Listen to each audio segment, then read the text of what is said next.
গর্তে এই ছাগল উদ্ধার করার জন্য নেমেছিল, তখনই মূলত এই গ্যাসের যে গন্ধ রয়েছে সেই গন্ধে হয়তোবা তারা অজ্ঞান হয়ে যায়, এরকম তারা বলছিলেন। আমরা তো এরকমই জানলাম যে ছাগল উদ্ধার করার জন্য নামছে, নামার পরের দিকে ওই একটা একটা করে নামছে আর অজ্ঞান হয়ে গেছে। ছাগল পড়ে গেছিল, তো তারপরে ওই যে বুদির ছেলে আসে নামছে, পরে ওই যে গ্যাসের ইতে হেই অজ্ঞান হয়ে গেছে, পরে ওই যে জামাই নামছে, তারপরে এরপরে এই উঠতে পারতেছে না, মানে গ্যাসে হেই অজ্ঞান হয়ে গেছে, পরে ওই যে নেমারের বাবা এসে পরে হেই নামছে, হেই অজ্ঞান হয়ে গেছে, পরে ওই যে রতন আসছে, ওইও পরে পরে অজ্ঞান হয়ে গেছে, পরে সে না মানুষ ডাকাডাকি হয়েছে, পরে সে না ওই যে ফায়ার সার্ভিস খবর দিচ্ছে। যে এই যে এই গর্তটি রয়েছে এটি মূলত পরিত্যক্ত একটি গর্ত, এবং এখানে কিন্তু এই যে যে গর্তের যে পরিত্যক্ত অবস্থায় পড়ে ছিল, এখানে হয়তোবা গ্যাস ছিল, যার কারণে আসলে যখনই গর্তে এই ছাগল উদ্ধার করার জন্য নেমেছিল, তখনই মূলত আহ এই গ্যাসের যে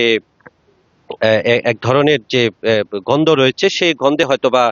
তারা অজ্ঞান হয়ে যায়, এরকম তারা বলছিলেন। কূপটি রয়েছে এটা কিন্তু আসলে পরিত্যক্ত, এবং এই কূপটি মূলত যে ছোট একটি কূপ, অর্থাৎ প্রায় 9 ফিটের মতন কিন্তু এটি গর্ত রয়েছে। তারপরেও আসলে এখানে গ্যাস, অনেকেই ধারণা করছেন, যে প্রাথমিক ধারণা করছেন যারা ফায়ার সার্ভিস, তারা বলছেন যে আসলে এখানে যে পরিত্যক্ত অবস্থায় ছিল এখানে গ্যাস হয়েছে, এবং গ্যাসের কারণেই মূলত তারা নামার সঙ্গে সঙ্গেই তারা কিন্তু অজ্ঞান হয়ে যায়, এবং পরবর্তীতে তারা আসলে এই 4 জন কিন্তু মৃত্যুবরণ করে।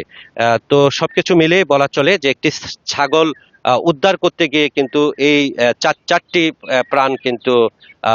এই হারায়, এবং এই বাড়িতে যারা রয়েছেন তারা কিন্তু অনেকেই সুখের মাতম চলছে। এবং এই যে এটি মূলত যে গারো পাহাড়ি একটি অঞ্চল, এখানে গারো পাহাড়, যারা গারো বাসী তারাই কিন্তু এখানে বসবাস করেন, এবং এই এলাকায় কিন্তু এই যে একই পরিবারের, অর্থাৎ একজন পুত্র এবং পিতা, একই পরিবারে কিন্তু এই মৃত্যুটি হয়েছে। তো সবকিছু মিলে বলে চলে যে এরকম একটি ছাগল ঘটনাকে আসলে